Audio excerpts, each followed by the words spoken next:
안녕하세요. 세속성자를 위한 고전 읽기 플라톤 국가 우리 지금 읽어보고 있는데요. 이제 마지막 시간입니다. 6강 이제 국가편 마지막 부분들을 정리를 하도록 하겠습니다. 지난 시간에는 이제 철학자가 어떤 사람이 되어야 되느냐 설명을 했었는데 제가 이제 4강 설명할 때 맨 처음에 좀 말씀을 드렸던 것 같은데 4강 초반부에 말씀을 드렸는데 원래 국가라는 이 책의 내용은 정치 철학이 아니라 원래 이야기는 올바른 사람이 왜 행복하냐 이거를 소크라테스가 증명해야 된다고 얘기를 했었죠. 그리고 그 얘기를 하다가 이제 이야기가 빠져가지고 정치 체제 이야기를 한참 한 거예요. 한참 했고 이제 사실은 소크라테스가 캐릭터로서의 소크라테스가 돌아와서 자기가 원래 증명할 거를 증명을 해줘야만 해요. 그게 뭐냐면은 올바른 사람은 그 삶 자체가 행복하다는 것을 증명을 해 주어야만 해요. 자, 그 얘기가 이제 8권, 9권, 10권에 나오는 이야기입니다. 8권, 9권, 10권에 나오는 이야기를 제가 이제 간략하게 요약을 해가지고 이 시간에 말씀을 드릴 텐데 어떤 식으로 소크라테스가 얘기를 하냐면 전략이 어떻게 되느냐면은 원래 지금 만들어진 국가는 이상적인 국가죠.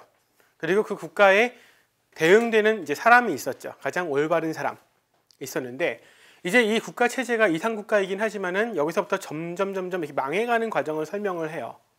그리고 사람도 어떤 방식으로 원래 올바른 사람이었는데 망해가는지 이 체제를 4가지를 이제 설명을 합니다. 그래서 원래는 이상 체제였었는데 그 다음에 명예지상 정체라고 번역을 했는데, 그러니까는 이제 그 사람들이 자기의 명예심을 그 호승심을 높이기 위해서 이제 다스리는 그런 국가가 이제 나타나고.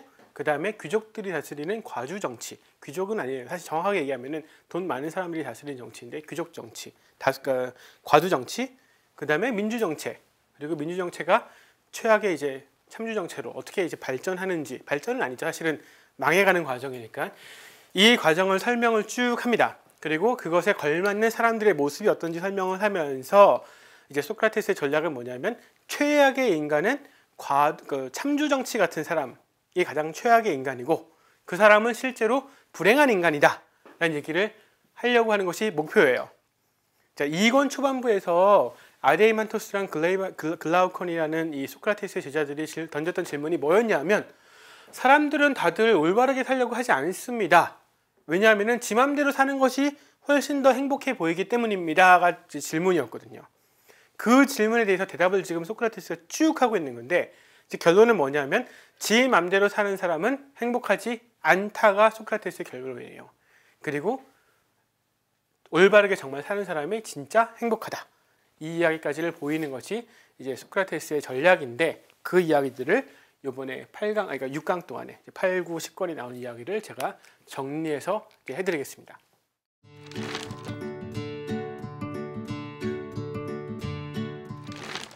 자, 일단 이상국가가 있었는데 이상국가의 가장 큰 특징은 제가 뭐라고 말씀드렸냐면 각 사람이 자기의 일을 하는 거예요. 자기 일을 하고 나면 어떻게 되느냐? 이 사람들이 이 국가가 마치 한 사람처럼 한 몸과 한 마음이 돼가지고 똘똘 뭉쳐서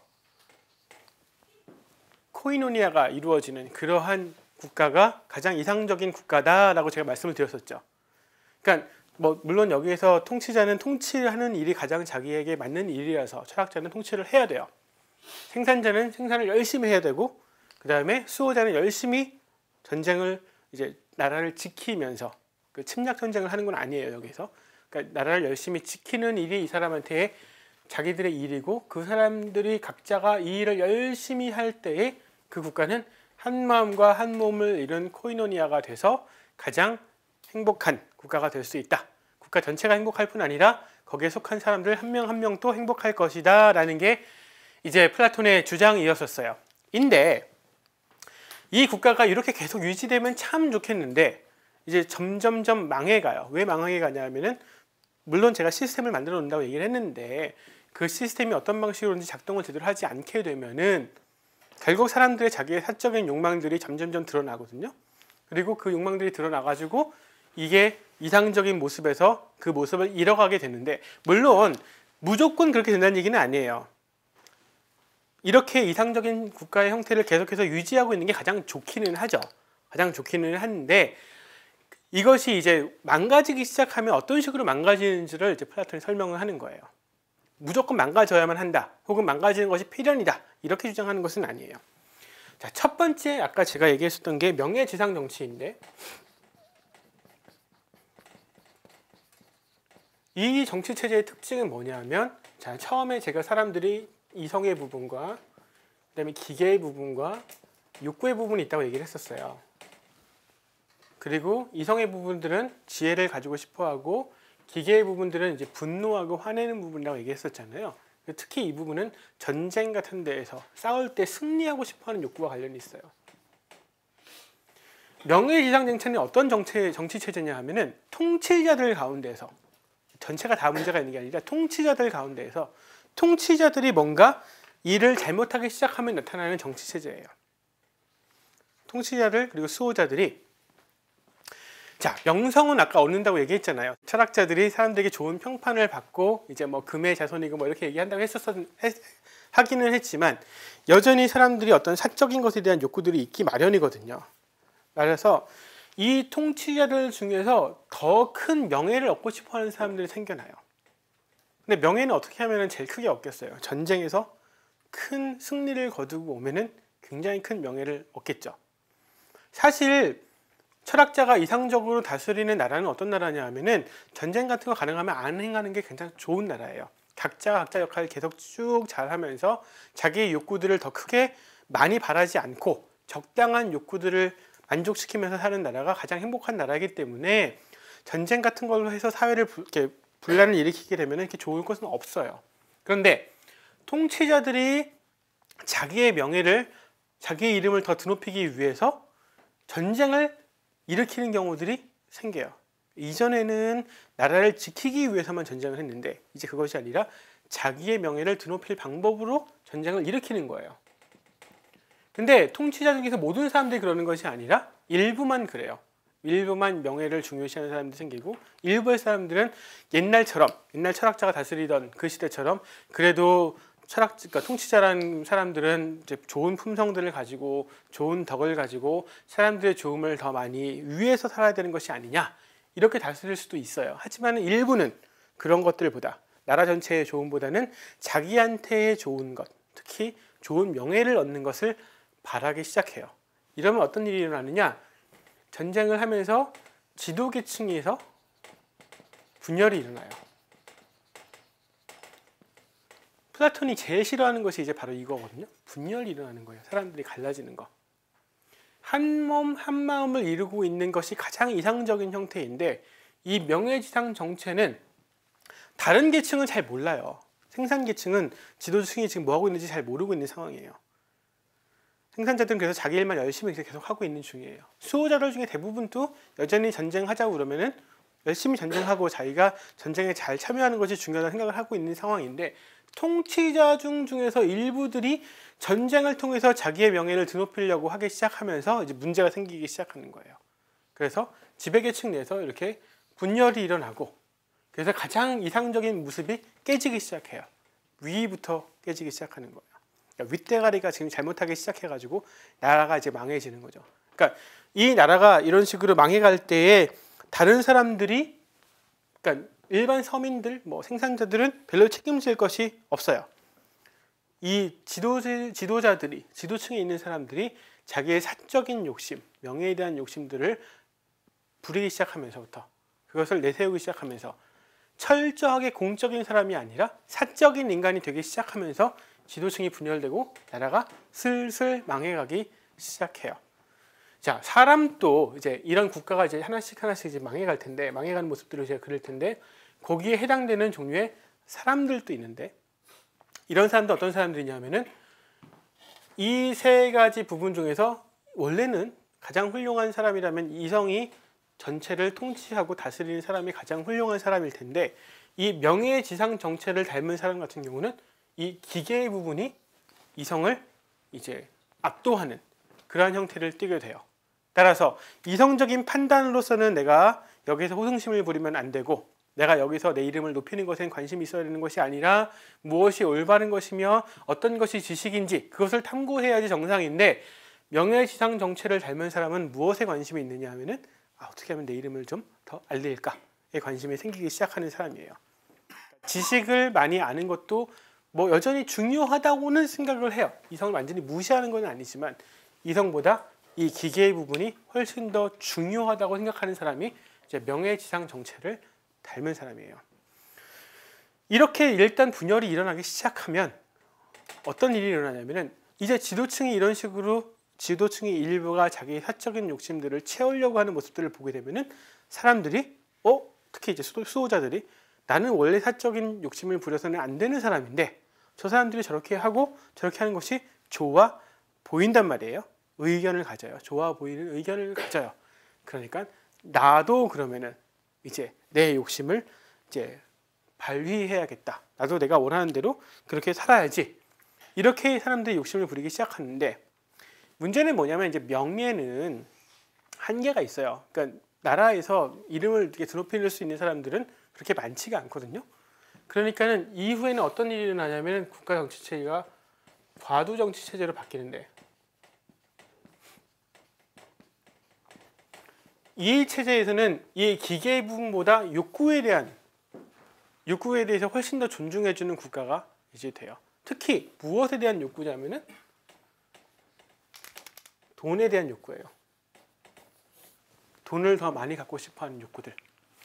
이 나라 내에서 이제는 지도층이 분열됐었는데 지도층뿐 아니라 사람들이 지도층이 하는 꼴을 보면서 야, 저 사람들도 다 사적인 욕구들을 마구 채우려고 하는데 나도 이제 사적인 욕구들 이제 마음대로 추구하리라 라고 사람들이 생각하기 시작하는 거예요.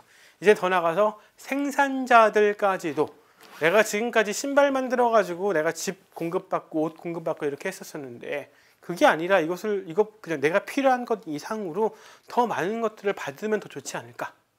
이제 이런 생각들을 하기 시작해요.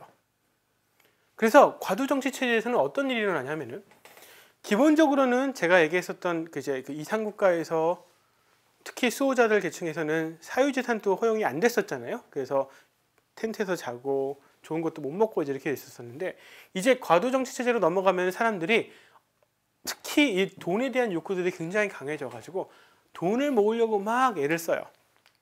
그리고 돈이 많은 사람들이 나라를 다스리기 시작해요. 돈이 한정되어 있잖아요. 돈을 번다고 해도. 그러니까 돈을 버는 사람이 있고 돈을 못 버는 사람도 있단 말이에요. 그러니까 돈을 버는 사람들은 뭐 보통 소수일 거고 돈을 못 버는 사람들이 다수일 텐데 이제 이 사회는 어떻게 바뀌냐면은 부자와 가난한 사람의 두 나라로 갈라져요. 이 명예지상 정체는 지도층만 분열이 일어났었던 국가인데 이 국가는 이제 부자의 나라와 가난한 사람들의 나라로 두 개로 갈라져요. 이제 우리의 사회랑 이제 별로 차이가 없어지기 시작하죠. 점점점 우리에게 굉장히 낯익은 사회가 나타나기 시작하는 거예요. 그리고 이 나라에서는 이제 통치도 누가 하냐면은 돈 있는 사람들이 하기 시작해요. 돈으로 자기 관직들을 차지하고 돈으로 권력을 차지하고 이 명예를 갖고 있는 사람들 그리고 지식을 추구하는 이성적인 삶을 추구하는 철학자 같은 사람들은 돈 잘 못 벌거든요. 못 버니까 이 나라에서는 점점점 힘이 없어지는 거예요. 그리고 이 돈 많은 사람들이 권력을 차지하게 되는데 이 사람들은 뭐가 강한 사람들이냐면 이 돈에 대한 욕구가 강해요. 강한데 돈에 대한 욕구는 두 가지가 있을 수 있어요. 첫 번째는 더 많은 것들을 획득하려는 욕구가 있을 수 있고 두 번째 뭐가 있겠어요? 가진 거를 안 놓치려고 하는 것도 욕구가 있겠죠. 그러니까 부자들은 굉장히 인색해요. 인색해서 이 가난한 사람들이 어떠한 형편에서 살고 있든지 간에 별 관심이 없어요. 이 사람들한테 더 뺏는 거에만 관심이 있고 이 사람들의 생활 수준들을 높여주는 것에는 전혀 관심이 없어요. 자기 자신의 욕망들을 채우려고는 매우 애를 쓰는데 자기가 가지고 있는 것들을 풀으려고는 생각을 하지 않는 사람들이에요. 근데 나라의 재화가 일단 제한되어 있다면은 돈을 무작정 계속 버는 건 쉬운 일이 아니잖아요. 그러니까 이 나라는 점점점 부자들이 인색해져요. 스크루지 영감처럼 점점점 다른 사람들을 위해서 돈을 쓰지 않는 거예요. 그러면은 여기에서 이 갈등이 점점 심해져 가기만은 해요. 만약에 재화가 무한정적이라면은 부자들이 충분히 이 사람들한테 얘기할 수 있어요. 너네도 돈 벌면 되지 않냐. 저기 돈 되게 많으니까 너희들도 열심히 살아가지고 돈 벌면 된다. 이렇게 얘기를 할 텐데 재화가 무한정적이지 않다 보니까는 부자들은 점점점 인색해지기만 하는 거예요. 우리 사회랑 비슷하죠. 얼마 전까지만 해도 우리 사회에서는 가난한 사람들에게도 너희들이 열심히 살면 너희들이 열심히 성실하게 살지 않으니까는 돈 없는 것이지 기회는 언제나 열려 있고 돈 벌 수 있는 방법들은 얼마나 많지 않느냐 이렇게 계속해서 가르쳐 왔었어요. 하지만은 실제로 우리 사회에서 우리가 향유할 수 있는 재화의 양이 한정적이니까 이제 점점점 이제 돈 있는 사람들이 다른 방향으로 이제 전환하고 있죠. 점점점 가난한 사람들이 사다리 타고 못 올라오도록 사다리 자꾸만 차버리고 있는 중이잖아요. 어떻게 하면 이 인간들이 우리 급으로 올라오지 못하게 할 것인가? 이제 요즘에 그것에도 관심이 많아요. 그거랑 똑같아요. 과도정치 체제가 생기는 방법은. 돈에 대한 욕구들은 계속해서 확대가 되고 이제 부자들은 점점점 그 무리수를 띄지 않아요. 어떻게 하면 이 사람들이 거리를 둘 것인가에만 관심을 주고 점점점 인색하게만 살아갈 뿐 굳이 더 나서서 더 많은 권력을 막 차지하려고 전쟁도 잘 안 해요. 그래서 여기 가면은 이제 그런 나라가 이제 돼요. 완전히 두 개의 나라로 갈라진 상태가 되는 거죠. 사람도 똑같이 유비관계에 있는 사람도 비슷해요. 사람 또한 재산에 대한 욕구를 가지고 있는 그래서 더 이상 명예도 별로 소용없고 나는 뭐 명예는 없어도 돼. 돈만 있으면 돼. 그리고 뭐 배움, 지식 이런 거 나한테는 아무짝에 쓸모없어. 그런 거 없어도 나는 돈만 있으면 충분하다라고 생각하는 사람이 바로 과도정치체제 같은 사람이에요. 우리 사회에서 굉장히 많이 볼 수 있는 그런 종류의 사람이죠. 문제는 뭐냐면 플라톤이 얘기하는 게 이게 이 사회가 여기서 멈추지 않는다는 거예요. 한 몸이고 한 마음일 때는 사람들이 잘 조화롭게 살기 때문에 갈등이 없었어요. 갈등이 없는데 지도층이 분열되기 시작하니까는 사람들이 그걸 바라보면서 자기의 욕구들을 마음대로 막 발현하기 시작해가지고 부자와 가난한 나라가 됐는데 가난한 사람들이 이제 가만히 있겠느냐라는 게 플라톤의 생각이에요. 부자들은 다 인색하게 자기 것들 다 차지하고 있고 가난한 사람들에게 나눠주지 않고 있는데 과연 가난한 사람들이 거기에서 머물러 있겠느냐. 자신의 욕구들을 더 이상 발현하지 않고 나는 원래 가난한 사람이니까 이렇게 살겠어 라고 머물러 있을 리가 없다라는 거예요. 어떤 일이 생기냐면 예를 들어서 전쟁이 생겼어요. 전쟁이 터졌어요. 전쟁이 터졌는데 아직까지는 아까 제가 얘기했던 부자들이 자기의 권력들을 막 남용하려고 하지는 않아가지고 들진 않아서 전쟁이 나면은 일단 이제 밖에 나가서 싸워야 될 거 아니에요? 그러면 이제 부자들과 가난한 사람들이 같이 전장에 나가서 싸우는 거예요. 나가서 싸우면 어떤 일이 일어나냐면 부자들은 잘 먹고 잘 살기 때문에 이제 건강하지가 않아요. 막 살도 찌고 막 운동도 별로 많이 안 하고 이제 이래요. 근데 가난한 사람들은 그래도 힘들게 살면서 나름대로 육체 노동들 많이 하고 하니까 건강하단 말이에요. 전쟁을 같이 해보니까 가난한 사람들이 보기에 부자가 같자는 거예요. 얘네들 내가 진짜 1대1로 붙어보면은 힘도 없는 놈들인데 돈만 가지고 믿고 지네들이 이 사회에서 권력을 가지고 향유하고 있는 사람들이구나. 이놈들 사실은 별 사람들이 아니네 라고 생각하기 시작해요. 이제 미국에서 이제 2차 대전이 미국 사회에서 굉장히 긍정적인 역할을 했었던 부분이 하나 있는데 어떤 부분이냐면은 이제 그 50년대, 60년대에 이제 인권 운동들이 시작되게 되는 그런 계기가 되거든요. 2차 대전이 일어나가지고 사람들을 이제 징집을 해가지고 전쟁에 참여를 하게 되니까 이전 같으면 있지 않을 만한 일들, 흑인들과 백인들이, 유색인종과 그다음에 백인들이 같이 전쟁터에 나가지고 싸우게 되는 거예요. 싸우게 되기 시작하니까는 그리고 이제 물론 이제 그 사람들한테 GI 빌이라는 것을 통해 가지고 교육도 시켜주고 이제 그렇긴 했지만은 같이 전쟁터에서 나가서 싸우기 시작하니까는 그때까지 차별을 받아보고 있던 유색인종들이, 흑인들이 백인들과 우리가 큰 차이가 없는 사람이구나라고 생각하기 시작해요. 그렇게 되면서 전쟁이 끝난 다음에 미국 사회에서 이제 그 전쟁에서 다녀온 사람들이, 그 전쟁에서 이제 베테랑들이 참여했던 사람들이 돌아와가지고 미국 사회에서 변화의 물결들을 일으켜 가거든요. 그거랑 좀 비슷한 면이 있어요. 가난한 사람들과 부자들이 같이 싸우기 시작하니까 가난한 사람들이 부자들이 보기에 별거 아닌 사람들인 거예요. 오히려 자기들보다 못한 사람들인 거예요. 갈등들이 심해지면 결국 어떤 일이 벌어지느냐? 여기서 혁명이 일어나요. 혁명이 일어나가지고 그 다음에 민주정치 체제가 이제 들어서게 돼요.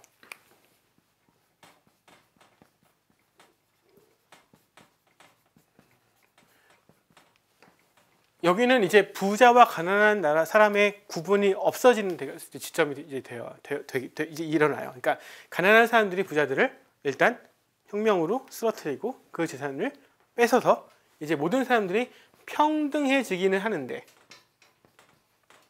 평등해지긴 해요. 각 사람이 자기가 이제 욕구하는 바들을 마음껏 추구할 수 있는 그런 국가가 되는데 문제는 뭐냐면은 이제 마음껏 자기가 원하는 대로 마구마구 욕구를 하다 보니까 이제는 과도정치 체제만 해도 두 나라였잖아요.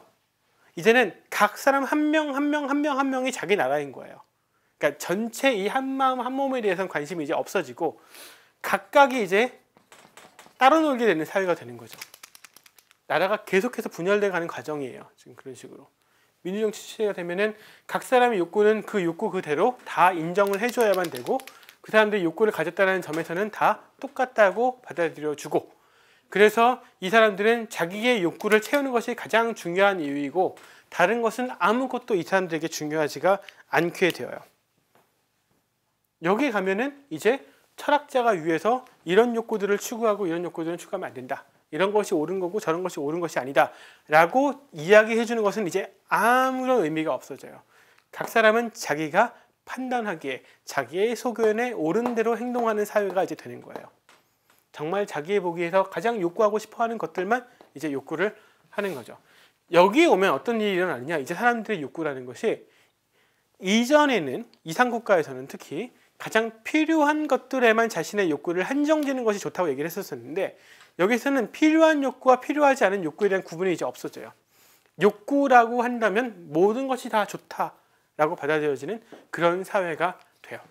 그러므로 이 욕구가 이제는 돈에 대한 욕구뿐 아니라 다른 모든 종류의 욕구들을 다 욕구로 인정을 해주고 평등한 사회니까는 너는 네가 욕구하는 것은 일단은 너는 계급이 낮으니까 하면 안 되고 나는 수호자니까는 승리에 대해서 욕구를 해야 되고 이런 식의 판단이 이제 불가능해지는 거예요. 계급은 없고 모든 사람들은 다 똑같고 따라서 모든 사람들의 욕구는 다 존중을 해주어야만 한다라는 거예요. 자, 이렇게 과도정치 체제에서 혁명으로 해서 이런 식으로 평등한 국가들이 형성이 되고 이 평등한 국가는 정말 모든 사람들이 자기 멋대로 살아가는 사회이거든요. 자기 멋대로. 여기는 암이라는 것은 무엇을 알고 있느냐, 무엇을 모르느냐는 별로 중요하지 않아요. 그래서 이 평등한 사회에서 각각을 다 존중해 주니까는 그러므로 가장 중요한 게 뭐냐면은 자유예요. 내가 하고 싶다는데 내가 무엇을 하는데 누구도 나한테 방해를 할 수가 없어요. 통치자가 나서가지고 너는 생산자니까는 너는 신발 생산자니까는 너는 옷 만들면 안 돼 라고 얘기를 하면 무슨 소리냐, 나는 내 마음대로 할 자유가 있다, 따라서 나는 옷 만들래 하는 거예요. 자기의 적성은 원래 신발 만드는 건데 그런 거 아무도 전혀 중요하지 않다는 거예요. 옷 만드는 사람이 나는 너처럼 철학 공부하겠다 이렇게 나서면은 아무도 그걸 막을 수가 없어요. 철학자 나서서 너는 원래 그런 자격이 안 되는 사람이야. 무슨 소리냐, 지금 우리나라는 평등한 나라인데 우리는 더 이상 이런 계급 사회가 아니야. 벌써 혁명으로 인해서 우리는 모두 다 평등해. 그러니까는 너도 철학 배운다니 나도 철학 공부하겠어 라고 얘기하는 것이 이제 전혀 문제가 안 되는 이제 사회가 되는 거예요.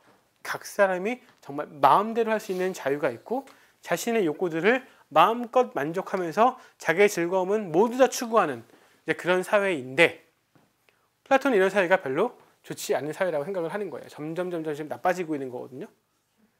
왜냐하면은 이 사회는 이제 사람들이 뭐가 진짜 좋은 것이냐, 뭐가 진짜 좋지 않은 것이냐에 대한 판단이 없어요. 왜냐하면은 제가 5강 때 얘기했던 것처럼 좋고 나쁘고의 판단은 결국은 이데아와 관련된 형상에 관련된 알을 가지고 있어야 되는 것이고 그런 종류의 알은 철학자들이나 갖는 것인데 이 사람들은 결국에는 자기가 보기에 자기의 의견에 따라서 옳은 것만 하는 거거든요. 그렇다면 그거는 변할 수 있는 것이고 틀릴 수 있는 것이에요. 그리고 사실 틀리는 경우가 훨씬 많죠. 따라서 이 사회는 엉망진창이에요. 플라톤의 눈에 보기에는. 한 몸 한 마음 이제 완전 끝났어요. 코이노니아 그런 거 없어요. 사람들은 다른 사람들 전혀 개의치 않아요.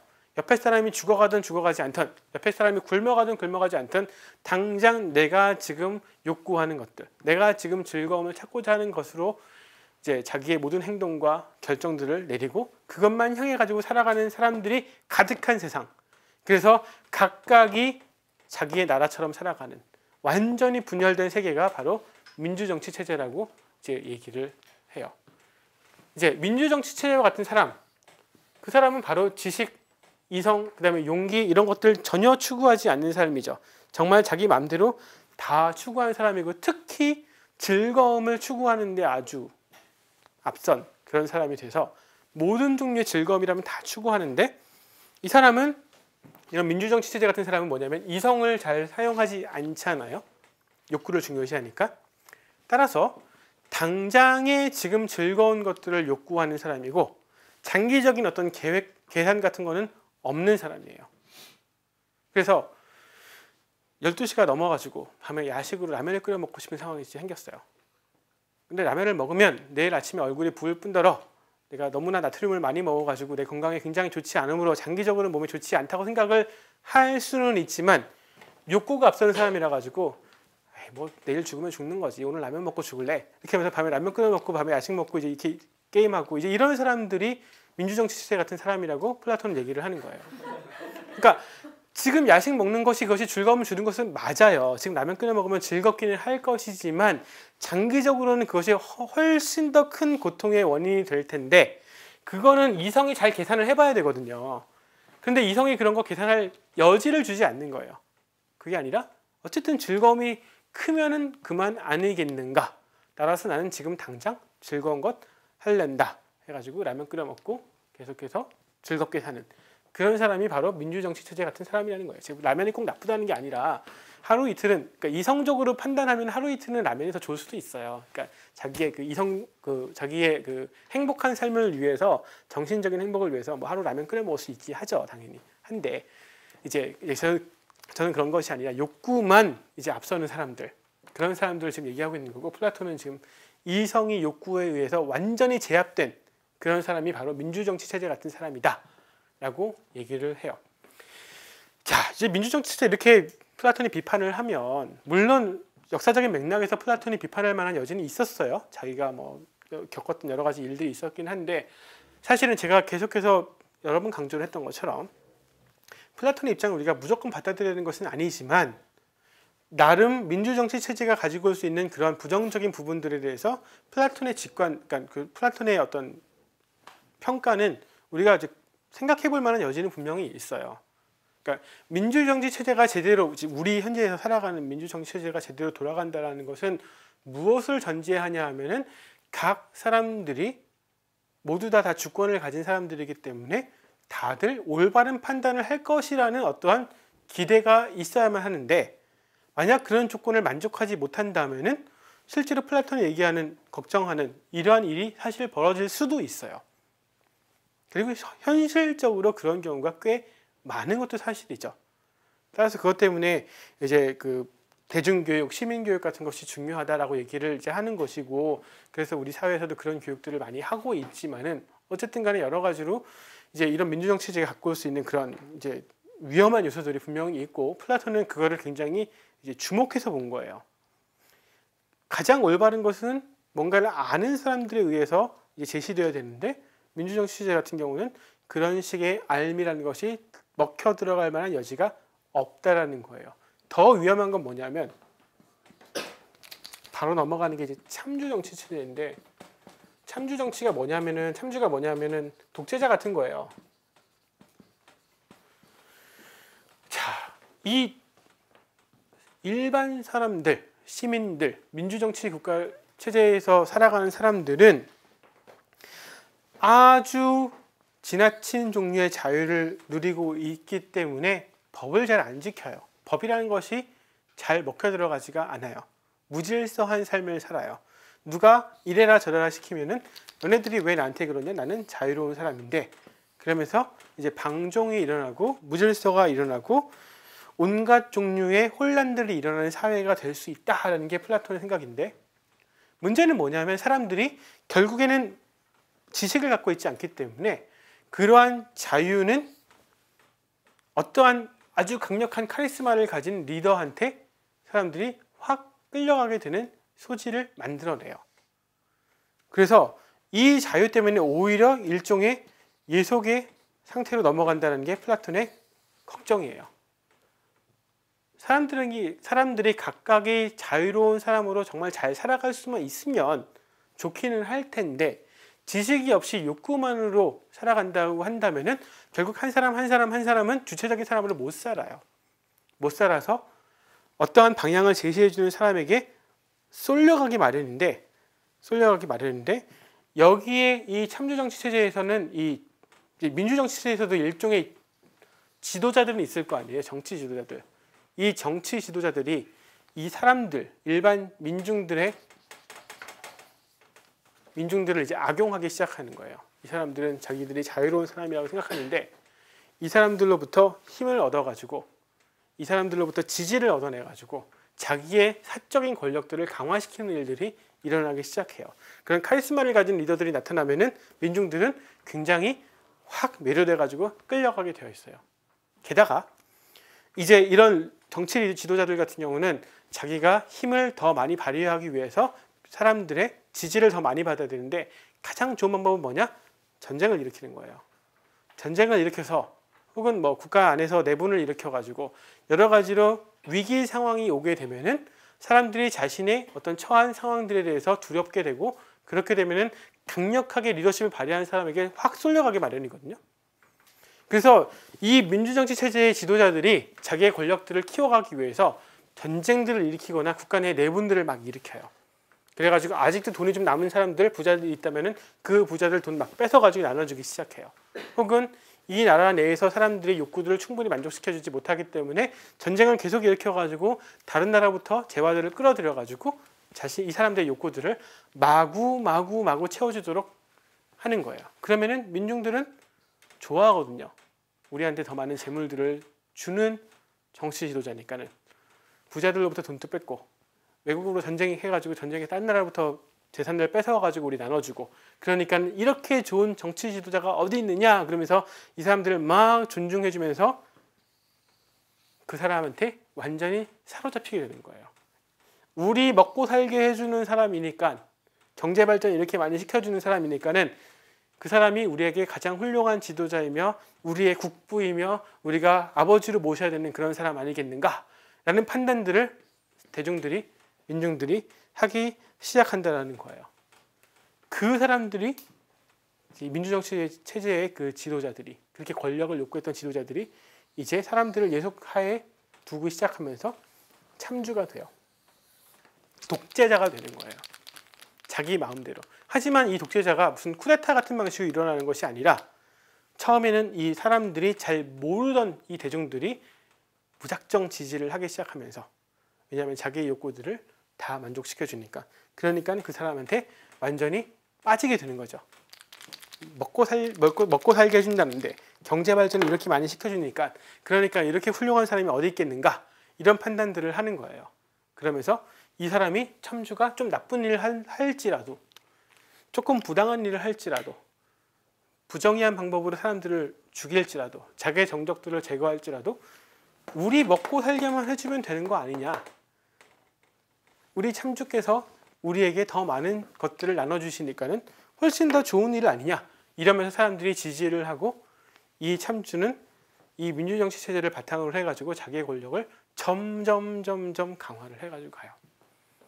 민중들은 그걸 모르고, 왜냐하면 원래 욕구만 가득한 사람들이기 때문에, 이성을 가지고 있지 않는 사람들이라서 이 민중들은 그것을 알지 못하고, 따라서 이 참주한테 완전히 예속돼가지고 자기들은 자유로운 사람인 줄 알았는데 더 이상 자유롭지 못한 사람이 되는 거예요. 이제는 오히려 이 참주가 시키는 대로 자기들이 살고 있다는 사실을 알지 못하면서, 그러니까 이제는 참주가 시킨 대로 살아가고 있지만은 자기는 여전히 자유롭다고 착각하면서 사는 거예요.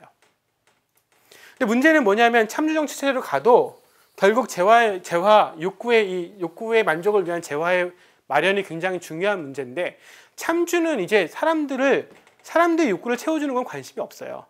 그러니까 민주정치 체제에서 자기가 권력을 잡기 위해서 사람들에게 이 사람들의 뭐 재화도 좀 나눠주고 뺏고 전쟁도 벌였던 건데, 이제는 이 사람들의, 이 민중들의 뭐 욕구들을 채워주는 것이, 이건 전혀 이 사람의 결정에서는 관계가 없어요. 참주 자신의 욕구만 채우는 게 굉장히 중요하거든요. 따라서 이제 이후에 이 참주가, 독재자가 나라 안에 정변을 일으키든 아니면은 다른 나라랑 싸우든 아니면 그 국가 내에서 자기의 정적들을 제거하든 자기랑 원래 친했던 사람들을 배신 때리고 이 사람들을 감옥에 집어넣던 이 모든 종류의 정치적인 결정은 이제 참주 자신의 욕구를 채우기 위해서 일어나는 거예요. 그리고 더 나아가서 나라의 재화가 제한되어 있기 때문에 참주가 이제 자기의 욕구를 채우다 보면은 재화가 모자라는 점이 이제 이르거든요. 그럼 어떻게 되느냐? 민중들을 수탈하기 시작하는 거예요.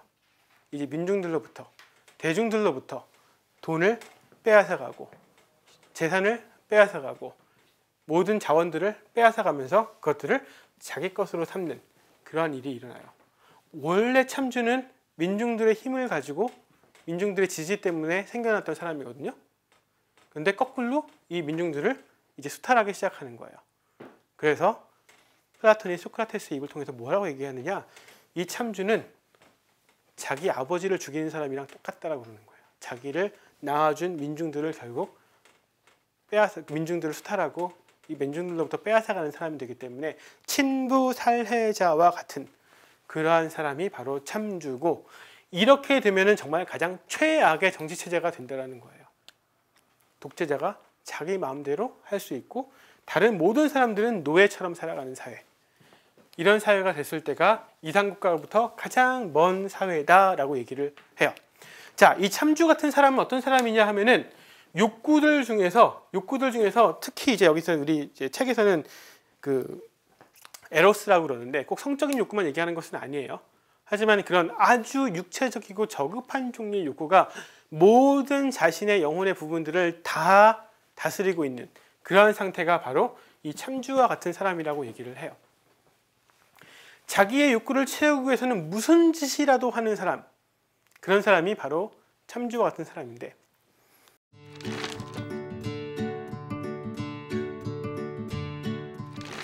자, 그러면은 이제 맨 처음에 국가편 2권에서 그라우콘과 아데이먼터스의 질문이 뭐였냐면, 이런 참주 같은 사람이 가장 행복한 거 아니냐, 자기의 욕구를 무제한적으로 채우고 있는 사람이 실제로 가장 행복한 사람 아니겠는가가 질문이었었어요.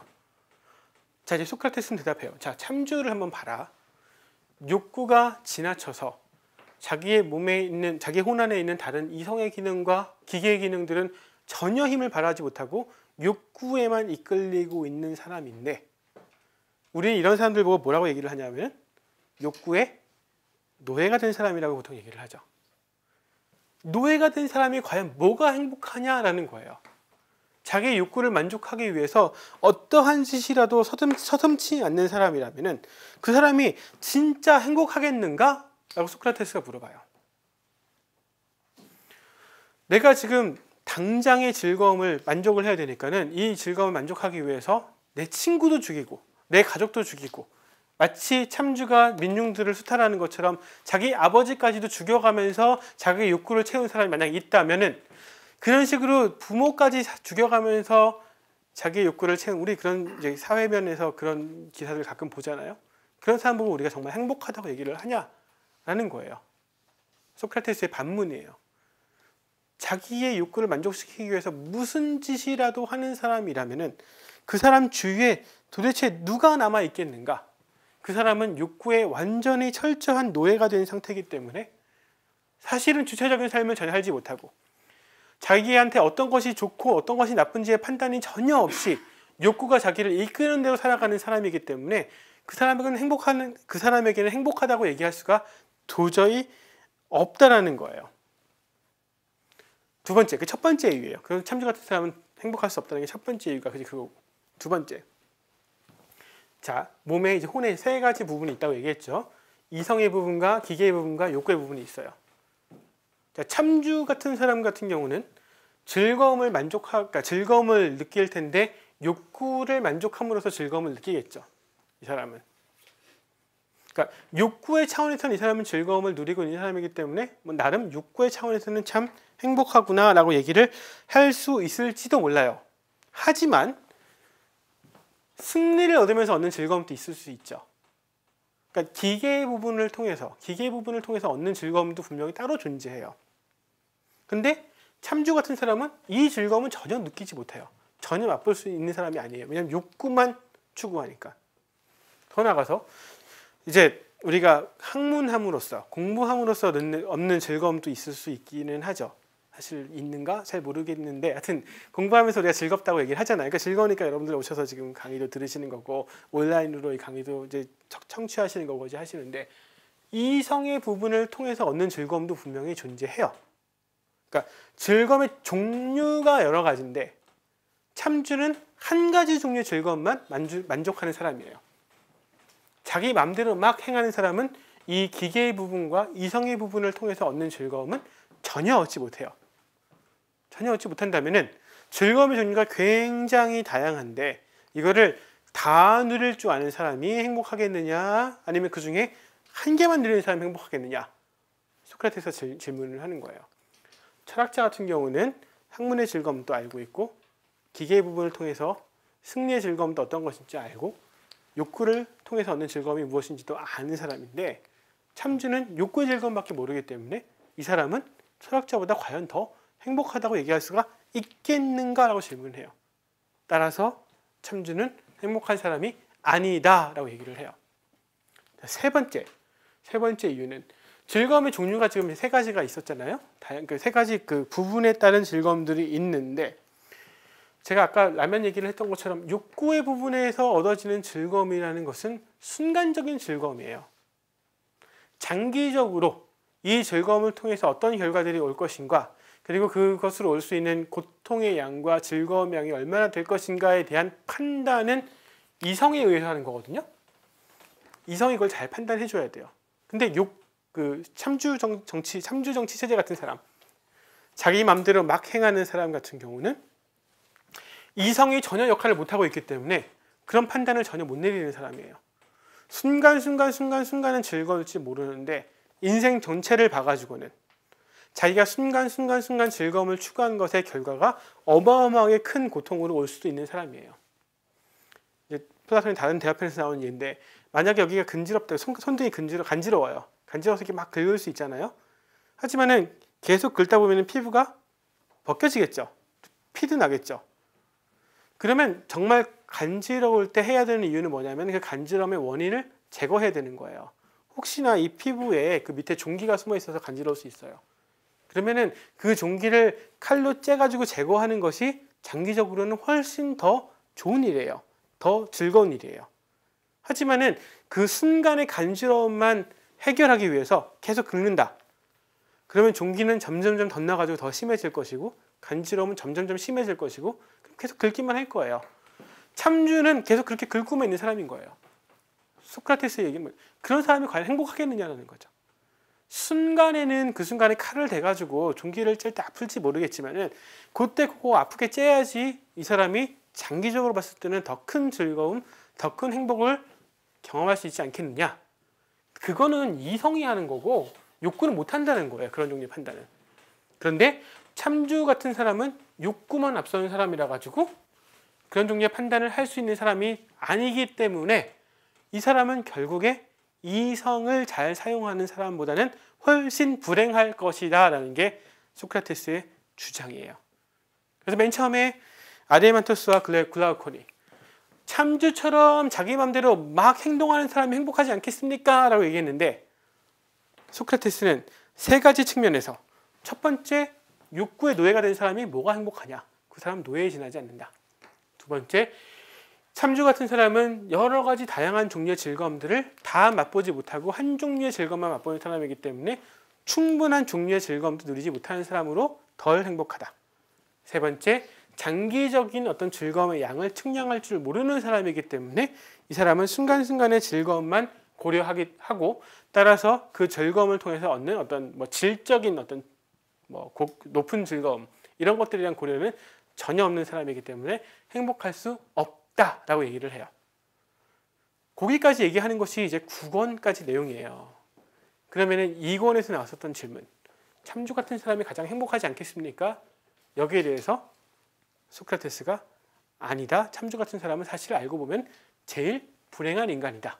마치 정치체제가 참주 정치체제가 가장 최악의 정치체제인 것처럼 사실은 참주 같은 사람이 가장 불행한 사람이다 라고 보여요.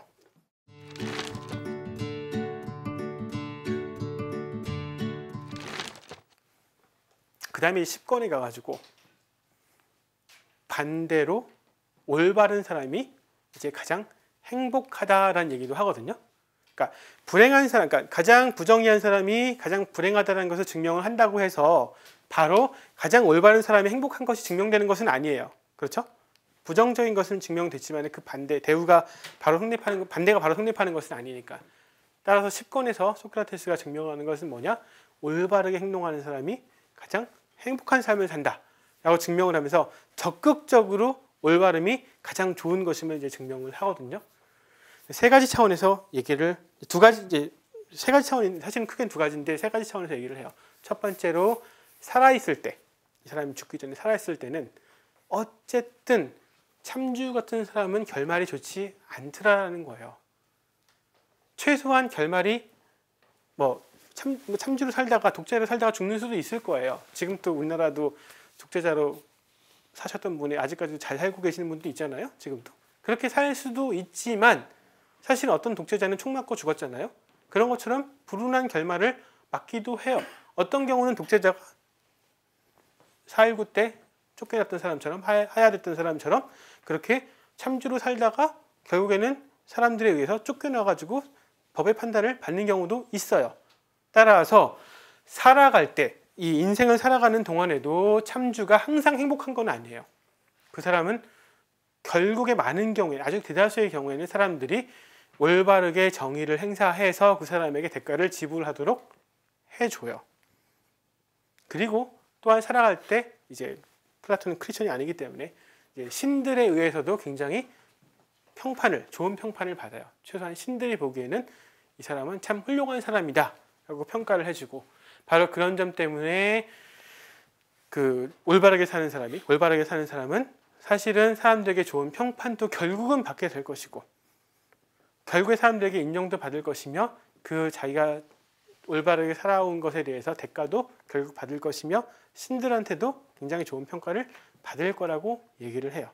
그 다음에 10권 맨 마지막에 보면은 되게 긴 신화가 하나 나오는데, 제가 신화 내용은 지금 시간이 많지 않기 때문에 설명을 드리지 않고 간단하게 말씀드리면은 이제 그 죽은 다음에 윤회가 어떻게 일어나는지와 관련된 이야기가 나와요. 윤회가 어떻게 일어났냐? 이제 100년 동안, 보통 인생을 100년 정도로 잡고 이제 인생의 한 10배의 기간 동안 그 다음 인생을 살 준비를 사람들이 하게 됐는데, 그 기간 동안에 이제 그 처음에 인생 동안 살았었던, 그 100년이면 100년 동안 살았었던 것에 대해서 무슨 응당의 어떤 대가를 지불하는 것은 아니지만 어떤 그 삶의 결과로 인해서 어떤 삶을 살게 돼요. 그 신화를 보시면은.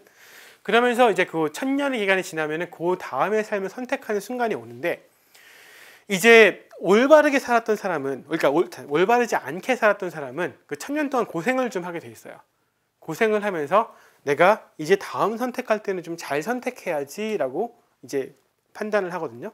그래가지고 다음 선택할 때 그 다음 이제 실제로 이제 육신을 입었을 때 삶이 이제 올바를 것, 좋을 것, 행복할 그런 삶을 고르는데, 이제 오히려 올바르게 살았던 사람 같은 경우는 이 1000년 동안 이제 생각이 좀 이렇게 풀어져가지고 나중에 옛날에 보니까는 저렇게 욕구 마음대로 부리는 참주 같은 사람 좀 부럽기도 하던데, 그러면서 참주의 삶을 선택하는 경우도 생겨요.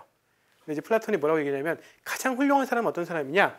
철학자처럼 원래 이성의 기능이 잘 발휘해서 지혜로운 사람 같은 경우는 올바르게 살고 그 1000년의 기간 동안을 지나면서도 그 생각이 바뀌지 않아서 그 다음 인생도 올바르게 선택할 것이고, 따라서 가장 정의로운 사람은 죽은 다음에도, 그리고 그 다음 인생에도 계속해서 정의롭고 올바르게 살 것이므로, 따라서 올바른 사람이 가장 행복하다라고 이렇게 국가편을 마무리해요. 그러니까 맨 처음에 던졌던 질문, 마음대로 사는 참조 같은 사람이 가장 행복한 것이 아니냐라는 질문에 대해서 소크라테스는 그렇지 않다. 그런 사람은 실제로 가장 불행한 사람이다. 라는 것을 보이고, 그리고 올바른 사람이 가장 행복한 삶을 산다.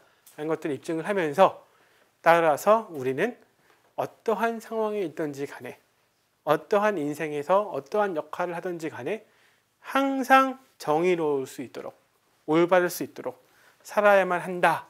라고 이야기를 하면서 이 대화편 전체를 마쳐요. 그러니까 국가라는 책은, 책 제목이 국가이고 뭐 정치 체제 이런 식으로, 그러니까 정책 이렇게 번역을 하기 때문에 정치 철학에 관련된 이야기인 것처럼 보이지만, 사실은 궁극적으로는 사람이 어떻게 하면 가장 행복해질 수 있을까와 관련된 이야기예요.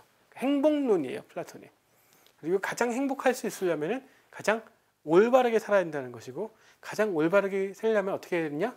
이성이 잘 역할을 해야 된다는 것이에요. 가장 올바른 것, 그것을 정확하게 알고 그 기준에 따라 가지고 자신의 욕구와 기계의 부분들을 잘 컨트롤할 때, 잘 다스릴 때, 그때 그 사람의 삶이 가장 행복할 수 있다라는 게 플라톤의 대답입니다. 자, 지금까지 짧은 시간 동안이지만은 국가편 전체를 좀 개관을 했어요. 근데 워낙에 두꺼운 책이고 굉장히 많은 양들을 다루기 때문에 여러분들이 직접 또 읽으셔야 돼요. 제가 얘기했던 건 정말 줄거리 차원에서만 얘기를 했을 뿐이고, 이거 줄거리를 바탕으로 해서 이게 어떤 내용이 있는지 여러분들이 직접 읽으시면서 파악을 좀 하시면 좋을 것 같아요. 왜냐하면 우리가 이제 고전 읽기 강좌니까 직접 읽으셔야지, 듣기만 하면 끝나는 것이, 이제 듣기만 해서 끝나는 것은 아니거든요. 읽기를 위해서 제가 강의를 해드린 것이니까는. 국가라는 책이 이제 워낙 길고 내용이 복잡하다가 보니까는 사실은 제가 지금 이렇게 설명드린 것 같은 기본적인 틀을 머리에 넣고 있지 않으면 내가 무슨 소리 하고 있는지, 이게 무슨 내용인지 혼돈에 빠지게 되는 경우들이 굉장히 많아요. 길을 잃게 되는 경우들이 굉장히 많거든요. 특히 제가 이제 4강, 5강 얘기할 때, 이제 강의할 때 얘기했던 것처럼 중간 부분이 뭐 사실상 전체 줄거리에서 일종의 삼천포이기 때문에, 그래서 이제 그거 쫓아가다 보면은 전체 맥락을 읽기가 쉽거든요. 따라서 제가 이 국가라는 책을 여러분들이 직접 읽어 가실 때에 어떤 식으로, 어떤 길을 쫓아서 어떤 표지판을 보면서 따라가면은 이 책을 조금 더 잘 읽을 수 있는지 도와드리기 위해서 이제 이렇게 강의를 이제 했었어요. 그리고 또 하나, 지금 이 플라톤이 얘기하고 있는 올바른 그 정치 체제, 혹은 올바른 삶, 혹은 행복한 삶, 여기에서 우리 이제 그리스도인들로서 우리가 어떻게 살아가야 될 것인가에 대한 여러 가지 좋은 관점들을 또 배울 수는 있어요. 그러니까 이 내용들을 그대로 수동적으로 받아들이는 것이 아니라 이 플라톤이 갖고 있는 문제의식들, 질문들, 이것들을 바탕으로 해서 이제 우리가 그리스도인으로서, 특히 우리가 그리스도인이 뭔가 아는 사람들이라고 생각하잖아요. 아는 사람들이라면 어떠한 삶을 살아야 될 것인가, 우리가 알고 있는 하나님에 대한 지식을 어떤 식으로 활용해야 될 것인가, 이것에 대한 어떤 좋은 관점들을 플라톤이 제시해주고 있다고도 볼 수가 있어요. 물론 직접은 아니죠. 당연히 적용을 해야 되는 거고, 그 적용은 우리한테 달린 거예요. 제가 첫 시간에 얘기했던 걸로 돌아가면, 그래서 우리가 고전을 읽는 거예요. 고전 읽기 어디 있지? 네, 고전을 읽는 게 여기 있습니다. 고전을 읽는 이유가 바로 거기에 있어요. 고전을 우리가 수동적으로 외우기 위해서 읽는 게 아니에요. 플라톤이 국가편에서 뭐 동굴의 비유를 얘기했대라고 사람들에게 얘기하기 위해서 고전을 읽는 것이 아니라, 플라톤이 그런 종류의 설명들을 하면서 도대체 사람들에게 무슨 생각을 하도록 하기를 바랬는지, 그리고 더 나아가서 내가 그것들을 적극적으로 읽어냄으로써 내 삶에는 어떤 방식으로 내가 읽어낸 것들을 써먹을 것인지, 이거는 이제 우리들 한 명 한 명한테 달린 문제예요. 그러니까 저도 다 해드릴 수는 없고, 저는 아까 말씀드렸던 것처럼 가이드라인만 여러분들께 제시를 해드렸을 뿐이고, 이제부터는 여러분들이 직접 읽어가시면서 이제 플라톤이 얘기하고 싶었던 것들, 그리고 얘기하고 싶었던 것들 넘어서 저자의 의도를 넘어가지고 그 안에 더 깊은 어떤 내용들까지도 여러분들이 이렇게 발견하시는 그런 기회가 됐으면 좋겠습니다. 그게 바로 제가 생각하기에 구도자의 삶이고 철학자의 삶이고, 사실은 또 그것이 제가 생각하기에는 그리스도의 삶이라고 저는 생각을 해요.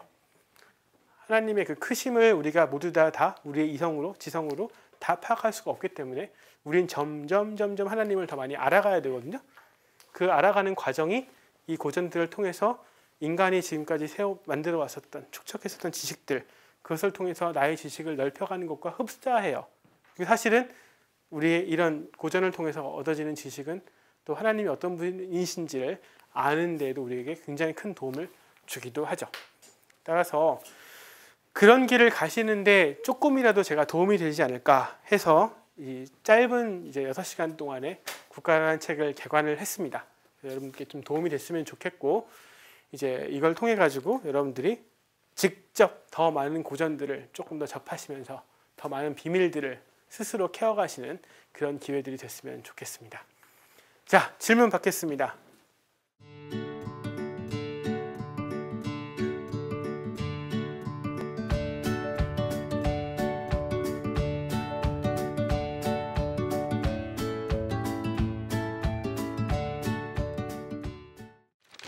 국가편의 굉장히 많은 부분에서 소크라테스 입을 빌어서 이거 가능하다는 얘기를 계속해요. 9권 마지막에 가면은 글라우콘이 결국 이거 이상적인 거 아닙니까? 라고 다시 또 물어보거든요. 소크라테스가 아니라고 얘기를 해요. 가능하다 얘기를 하거든요. 그래서 필연적으로 이렇게 망해간다고 생각하는 거는 분명히 아니기는 해요. 그러니까 실제로 못했기는 하지만 충분히 가능하다고 생각을 해요. 그리고 이제 거기서 제시하고 있는 방법 중에 하나가 뭐냐면 그 9권 마지막 부분에서 이제 그런 얘기들이 나오는데 10살 이하에 있는 애들을 10살 이하에는 그러니까 이상의 사람들은 다 시골로 내버려 보내고 10살 이하에 있는 애들부터 시작해서 새로 시작하면은 가능하다고 보거든요. 어디서 많이 들은 것 같지 않아요? 이스라엘 사람들이 가나안에서 들어갈 때에 애굽에서 나올 때에 이 애굽에서 살았던 사람들은 가나안에 다시 못 들어왔어요. 왜냐하면 새로운 정치체제에 맞는 사람들이 아니기 때문에 그래요. 그 사람들은 이전 정치체제에 맞게 살았던 사람들이라서 이 사람들은 결국 가나안에 들어가면 안 돼요. 안 되고 새로운 사람들만 새로운 정치체제를 가지고 있는 가나안 새 땅에서 살 수 있는 거거든요. 플라톤이 굉장히 비슷하게 얘기를 해요. 이전의 세상에 살았던 사람들은 어쨌든 간에 이전 정치체제에 익숙해졌기 때문에 정말 이거를 빨리 실현시키려면 어떻게 해야 되느냐, 새로운 사람으로부터 새롭게 새로운 나라를 만들면 된다는 거예요. 혁신을 하면 되는데 일단 사람도 바꿔야 돼요. 기존에 있는 사람들부터 하는 것이 아니라. 그리고 이제 앞에 얘기하셨던 것들을 좀 연결을 하면은 사실은 플라톤뿐 아니라 고대 그리스 철학부터 시작해서 고대 철학이라고 불리는 철학들. 사실은 저는 어디까지 보냐면은 저는 이제 고대 철학을 아구스티누스까지를 봐요. 그러니까 요즘에는 아구스티누스까지 보통 고대 철학이라고 보고 그 이후를 중세 철학이라고 보는데 최소한 고대 철학 그리고 더 나아가서는 중세 철학까지의 궁극적인 목표는 항상 행복이에요. 중세는 항상 중세는 지복이고 그 전에 그리스 철학하는 사람들은 모두 다 행복을 추구했었어요. 플라톤도 마찬가지. 아리스토텔레스도 어떻게 하면 행복해질 것이냐. 스토아 학파 사람들 이제 어떻게 하면 행복할 것이냐. 거기에서 자연의 법칙에 따라라. 에피큐로스 학파 사람들 어떻게 하면 행복할 것이냐. 고통으로부터 피해라. 키린 학파 사람들 어떻게 하면 행복할 것이냐. 쾌락을 열심히 추구해라. 그다음에 견유 학파 사람들 어떻게 하면 행복할 것이냐. 자연대로 돌아가라. 거든요. 모든 그리스 철학자들은 다 행복이 문제였었어요. 그런데 그 행복을 답하기 위해서는 형이상학이 필요해요. 무슨 얘기냐? 형이상학적인 전체 세계적인 틀이 왜냐하면 세계에서 나는 독립된 개인으로 존재하는 게 아니에요. 근대적인 어떤 그런 주체, 코기토 같이 완전히 세계랑 독립되어 있는 주체로서 인간이 존재하는 것이 아니라 이 최소한 고대 철학에서는 한 명 한 명 개인은 세계와 그 다음에 공동체와 밀접하게 연결된 사람들이에요. 그래서 한 사람의 행복이라는 것은 전체 세계가 제대로 돌아가지 않으면 행복해지지 않아요. 그러니까 자기가 아무리 행복해지고 싶어서도 막 폭설에 내려가지고 집이 무너지면 행복하겠어요? 아무리 올바르게 살아도? 그러니까 플라톤뿐 아니라 고대 철학에서는 세계 전체도 제대로 돌아가야 돼요. 공동체도 마찬가지예요. 자기 혼자서 아무리 올바르게 살아간다고 해서 행복해지는 것이 아니라 공동체 전체가 올바라야 돼요. 지금 우리나라 사회에서 지금 문제가 올바르게 살고 싶어하는 사람들이 많지만은 부정의한 사람들이 온갖 나쁜 짓을 하기 때문에 올바른 사람들이 고통스러운 거잖아요. 그러니까 플라톤 얘기는 뭐냐면 한 사람이 행복해지려면 공동체 전체가 다 올바라져야 된다는 거예요. 이렇게 이상국가처럼 한 명만 올바르게 사는 것이 아니라 전체가. 그래서 고대 철학에서는 항상 그 얘기를 해요. 그러니까 전체 형이상학적인 세계가 올바른 조화로운 세계를 만드는 것. 이것은 모든 철학자들이 요구하는 거고 아구스티누스도 마찬가지로 굉장히 하나님이 원래 창조하셨던 그 세계를 회복을 굉장히 중요히 강조를 하거든요. 그리고 그것은 결국 무엇을 목표로 하고 있느냐? 결국 한 사람이 공동체 안에서 좋은 삶, 행복한 삶을 사는 것이 목표예요. 그래서 저는 고대 그리스 철학이 서양 고대 철학이 아주 실천적인 철학이라 생각을 해요. 그런 점에서 가장 궁극적인 목표는 어떻게 하면 내가 잘 살 것인가인데, 그걸 잘 사는 것은 한 사람이 그냥 내가 지금 순간의 만족 욕구만 가지고 해결되는 것이 아니라 일단 우리 공동체가 좋아져야 되고, 더 나아가서는 이 전체 세계의 틀이 바로 잡혀져야 돼요. 우리 기독교식으로 얘기하면은 세계 전체가 하나님이 원래 창조하셨던 그런 원칙대로 가장 아름답게 지으셨던 그걸로 회복돼야지 내가 행복해지는 거예요. 이게 고대 그리스 철학의 가장 궁극적인 목표예요. 궁극적인 목표라서 아주 실천적이에요. 그래서 이렇게 정치 철학 따로 떼어져 있는 것이 아니라, 정치 철학 왜 하는 거냐 하면 결국 이상국가가 돼야지 내가 행복한 거거든요. 우리가 행복한 거거든요. 이상국가는 어떻게 생겨났느냐? 철학자가 있어야 돼요. 그 철학자는 형이상학적인 알을 가져야 돼요. 그래서 형이상학이 요구되는 거예요. 그러니까 이 모든 것들이 하나로 연결되어 있어요. 그리고 하나의 그 종착점은 뭐냐면은 그래서 우리가 잘 살자예요. 그 교수님께서 정말 생각하시는, 마지막에 잠깐 말씀하셨지만 크리스찬에서 고전 읽는 어떤 태도나 방법, 네. 과연 그게 뭔지 조금만 더 자세하게 말씀해 주시면 굉장히 도움이 될 것 같아요. 일단 성경을 읽을 때 이제 문제가, 우리가 성경에서 계시된 하나님의 진리를 성경을 읽는다고 다 알 수 있는 건 아니죠. 그 성경 일단 기본적으로 우리가 대단히 많은 분들이 성경의 원어도 읽지 못하고, 그다음에 성경 같은 경우도 여러 가지 많은 방법으로 텍스트가 전승되어 오는 과정에서 가감이 일어났기 때문에 사실 성경을 읽는다고 해서 우리가 하나님의 지혜를, 계시를 모두 파악한다는 건 불가능할 거예요. 동시에 또 하나님의 계시는 이제 특별 계시도 있지만 일반 계시들도 있죠. 일반 계시는 자연에 아주 가득하거든요. 그리고 특히 우리가 이제 하나님의 형상이라고 얘기할 때 여러 가지 방식으로 설명이 되는데, 그 중에 하나는 우리가 이성을 가졌다는 점에서 하나님의 형상이다라고 보통 대단히 많은 교단에서는 일단 1차적으로 생각을 하거든요. 만약에 그러하다면은 인간이 이성을 가지고 있다는 점은 이성이 뭐 물론 불확실하고 불완전할 수는 있지만 어쨌든 하나님을 닮은 부분이에요. 그래서 하나님께서 하나님을 계시하실 때, 특히 일반 계시로 우리에게 주실 때 이성적인 부분을 통해서 우리에게 계시된 것들도 굉장히 많거든요. 그러니까 고전을 통해서 우리가 얻을 수 있는 부분들은 그런 일반 계시의 일부라고 저는 생각을 해요.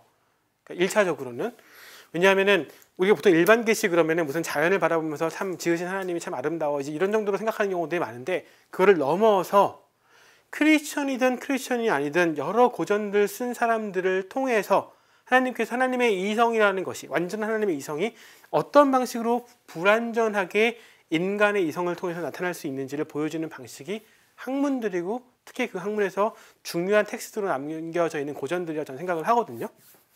그리고 이제 그런 것들은 사실 인간의 이성들 중에서는 굉장히 뛰어난 사람들이 쓴 것이잖아요. 그렇다면은 이 사람들이 크리스천이 아니라 할지라도 어쨌든 꽤나 이성적으로 뛰어난 사람들이 쓴 것이기 때문에 하나님의 일반 계시는, 특별 계시가 아닙니다. 그러니까 일반 계시는 굉장히 많은 부분에서 반영했을 가능성이 높아요.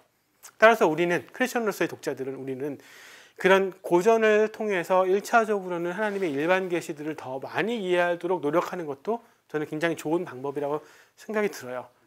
게다가 지금 제가 이제 설명하면서, 강의하면서 이제 몇 번 시도했던 것처럼, 사실은 저는 이제 수업을 좀 길게 하면 더 많이 시도를 하는 편인데, 여기서 얻을 수 있는 관점들을 가지고 이제 우리가 그리스도인으로서 어떻게 살 것인가에 대한 대답들도 찾을 수 있는 것도 좀 많다고 생각이 들어요.